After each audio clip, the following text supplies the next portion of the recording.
Balmanet, Sophie, Manu, et nous recevons aujourd'hui à nouveau Laetitia Martin, présidente de l'association Un avenir pour eux, basée chez Animal Protect, avenue des Arènes à Balma, à proximité de la salle polyvalente et de notre supermarché.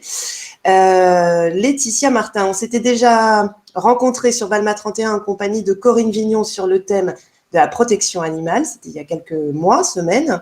Aujourd'hui, nous te recevons avec grand plaisir avec Emmanuel Waxman parce que tu as un appel à l'aide, un appel au secours à passer et je suis certaine qu'il trouvera écho chez les Balmanais. Qu'est-ce qui se passe ? Déjà, bonjour Sophie, bonjour Emmanuel. Aujourd'hui, effectivement, on rentre dans la période des chatons et effectivement, on recherche énormément de familles d'accueil. Et ce qu'il faut savoir, c'est qu'on a pris début avril beaucoup de chats gestantes qui, du coup, monopolisent nos familles d'accueil pendant 2 mois, puisqu'en fait, elles mettent bas chez nous et du coup, il faut garder les petits jusqu'à leurs 2 mois et donc les mamans aussi.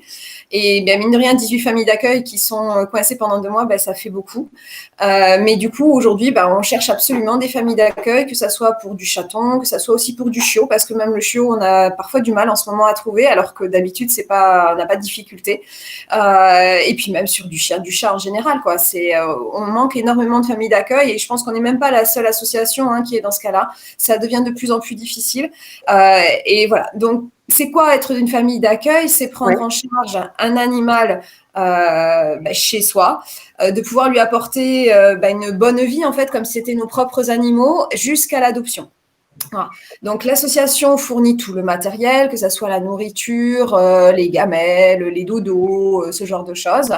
Et ce qu'on demande, nous, juste à la famille d'accueil, c'est de pouvoir être véhiculé pour pouvoir emmener l'animal pour se faire vacciner, se faire identifier. S'il a des ennuis de santé aussi, de pouvoir se déplacer assez facilement.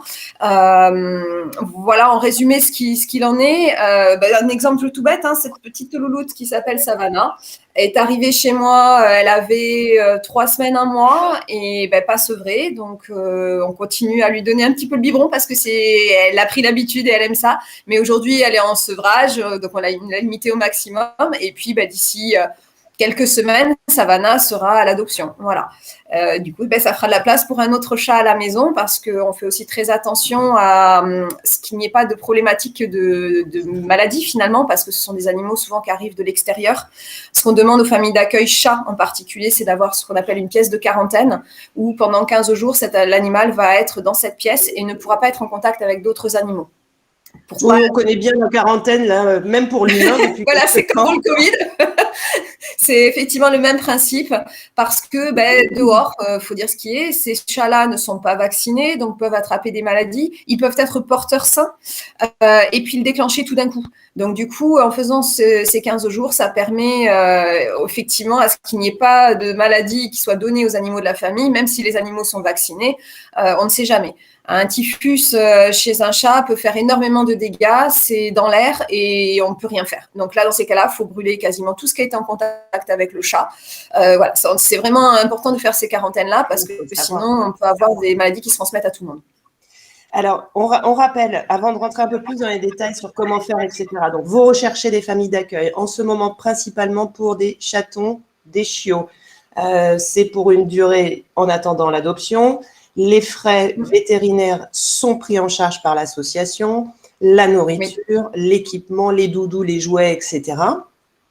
Donc, globalement, il nous faut une voiture pour être véhiculé et avoir du temps et une pièce pour la quarantaine. Jusque-là, ça semble assez simple quand on a de la place et qu'on remplit ces conditions-là. Alors, le temps moyen, est-ce que tu as une idée du temps moyen En fait, ça dépend beaucoup du type d'animal. Ça dépend beaucoup du type d'animal que la personne prend. En fait, quand on est famille d'accueil, il n'y a aucune obligation de prendre tel ou tel animal. Nous, on poste sur Facebook les animaux qu'il faut prendre en charge et c'est aux gens de se prononcer. Donc, si c'est un chaton sociable qui a déjà presque les 2 mois, le chat général, en 2 semaines, le temps qu'on fasse l'identification, le vaccin, il est parti. Voilà. Un chat adulte, ça peut être plus compliqué. Si c'est un chat adulte en particulier qui a le sida des chats, c'est plus long parce que ce sont des chats sur lesquels on ne peut pas les mélanger avec d'autres chats, etc. Même chose sur un chien adulte, ça va être plus long. Sur un chiot, en général, dès qu'ils ont les 2 mois, ils partent. Ouais. Voilà. C'est vraiment, ça dépend du type d'animal. C'est pour ça que on rappelle quand même qu'adopter un animal, on s'engage, on prend pas un petit chat ou un petit chien surtout dans les périodes qui vont arriver là où il va être question de partir peut-être en vacances d'été. C'est pas un animal qu'on prend pendant qu'il est petit puis qu'après on va abandonner. Donc, c'est un acte réfléchi. C'est ça. Alors par contre, justement, ce qu'on demande aux familles d'accueil, c'est de rencontrer les futurs adoptants. Parce qu'il y a une visite qui est organisée pour rencontrer l'animal et la famille d'accueil a aussi son avis à donner en fait. C'est-à-dire que si la famille d'accueil ne sent pas du tout les gens, on n'y va pas. On ne place pas l'animal. Voilà. Nous, il y a déjà un questionnaire qui est envoyé aux gens, donc il y a déjà un pré-tri avec le questionnaire, mais la rencontre physique est toujours la meilleure, en particulier sur du chien. Sur le chien, si on voit que le chien n'adhère pas du tout avec la personne, on ne le fait pas, quoi. Sur du chaton, c'est différent parce que le chaton, au départ, il est un peu foufou, il a l'habitude de la famille là où il est. Quand il va être séparé de ses frères, souvent, il y a un comportement différent, donc c'est un peu moins gênant. Mais sur du chien, le feeling de départ est très, très important et c'est là où les familles d'accueil ont vraiment leur mot à dire là-dessus. Tu as parlé justement des vacances. Il faut savoir que quand on est famille d'accueil et qu'on part en vacances, on est forcément là aussi pour prendre le relais. C'est-à-dire qu'aujourd'hui, il y a même des familles d'accueil qui ne sont que des familles d'accueil vacances, parce que c'est sur de très courtes durées et ça permet justement de suppléer les familles d'accueil longue durée qui veulent partir en vacances. Donc, il ne faut surtout pas se freiner à cause de ça. On trouve des solutions. Tant qu'on est prévenu suffisamment tôt à l'avance, nous, on s'organise et on trouve une famille d'accueil temporaire le temps que vous partiez en vacances et que vous puissiez rentrer après. Actuellement, vous avez, pour Avenir pour eux, environ 90 familles d'accueil, c'est ça? Oui, mais ça tourne en fait. Il y en a qui font des pauses, il y en a qui reviennent, mais actives, il y en a 90, ouais. Et il en faudrait combien, en fait, pour arriver c'est une question très, très vaste, j'imagine. Ouais, c'est difficile à chiffrer, mais c'est vrai que si on avait au moins encore une trentaine de familles d'accueil pour tourner justement, parce que souvent les familles d'accueil, quand elles prennent un animal, elles font une pause entre deux. Et l'idée n'est pas non plus que nous, on les force à prendre un autre animal, c'est justement que ça soit vraiment un acte parce qu'elles le souhaitent à un moment donné. Donc, plus on en a, et mieux ça nous permet de tourner.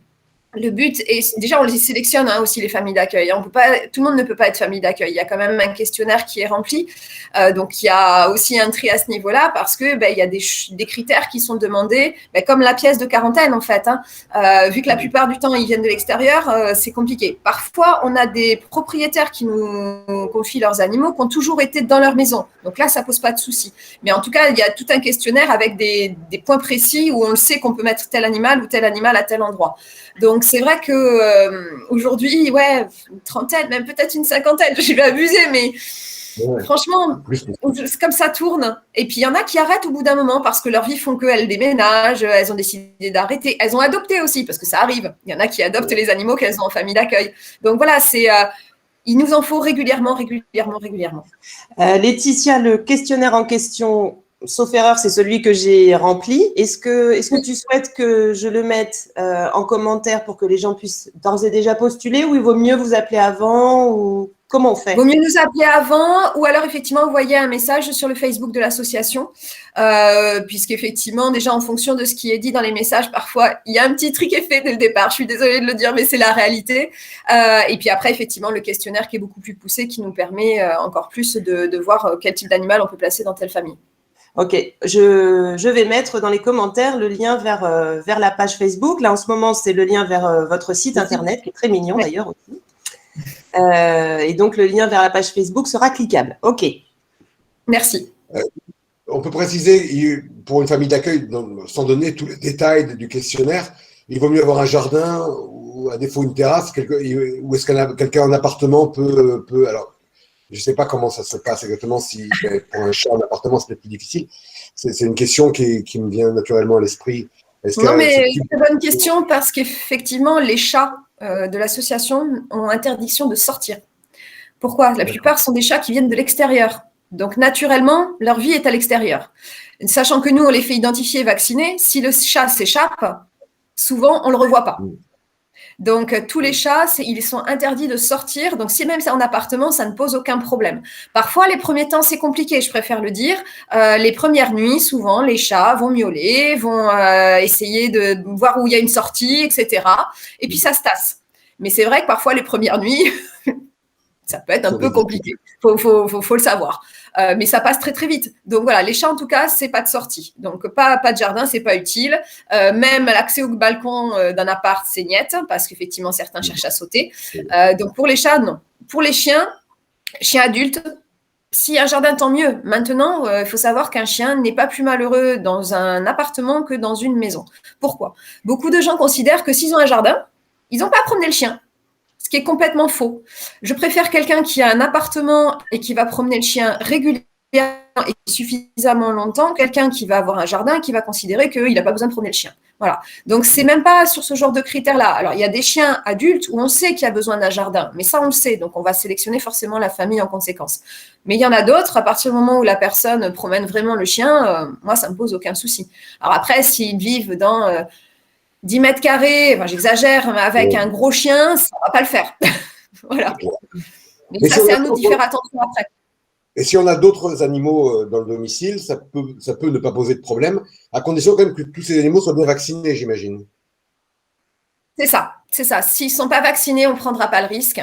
Même chose, en fait, quand on a des chiennes, par exemple, qui ne sont pas encore stérilisées, si les personnes ont un chien qui n'est pas castré, ça peut poser problème. Voilà.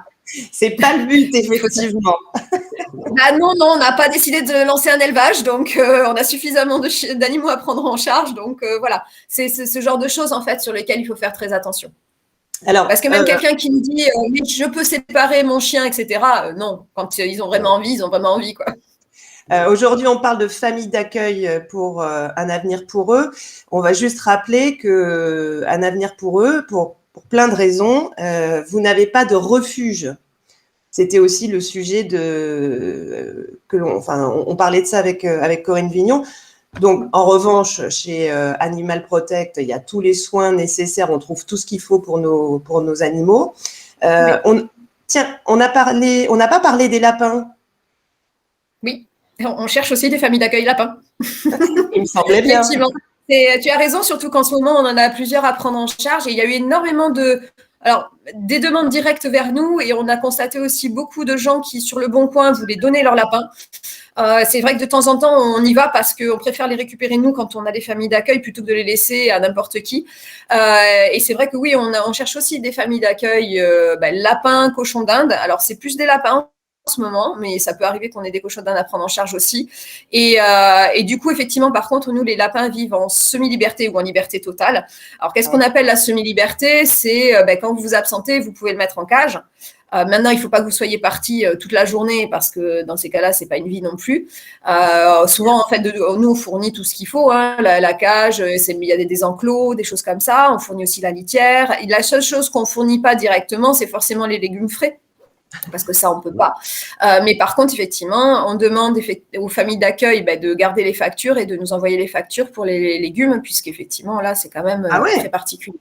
Oui.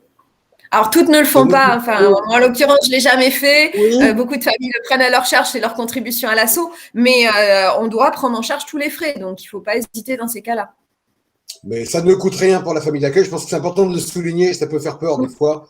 C'est sûr. Et est-ce que, alors, là, c'est un appel que tu lances, mais est-ce que c'est récurrent ? Est-ce que tous les ans, à la même période, forcément, vous avez les mêmes besoins ? Ou est-ce que cette année est particulièrement plus importante en termes d'abandon ou de… Non, c'est tous les ans pareil. Hein. Et par contre, le souci, c'est que jusqu'à présent, la période des chatons était de avril à septembre. Et plus les années passent, et plus les chattes sont gestantes encore plus longtemps, donc commencent plus tôt et finissent plus tard. La seule période où c'est un peu plus calme, où on n'a pas de chatons, ça a été les 3 premiers mois de l'année. Voilà. On a commencé, donc je pense que j'ai eu une des premières portées. La première mise bas a eu lieu le 15 mars chez moi. Et parce qu'effectivement, elle a été gestante tout début janvier, fin mi-janvier. Et voilà, donc c'est vrai que c'est de plus en plus tôt et ça finit de plus en plus tard. On a eu des chatons qui avaient 2-3 mois jusqu'à décembre.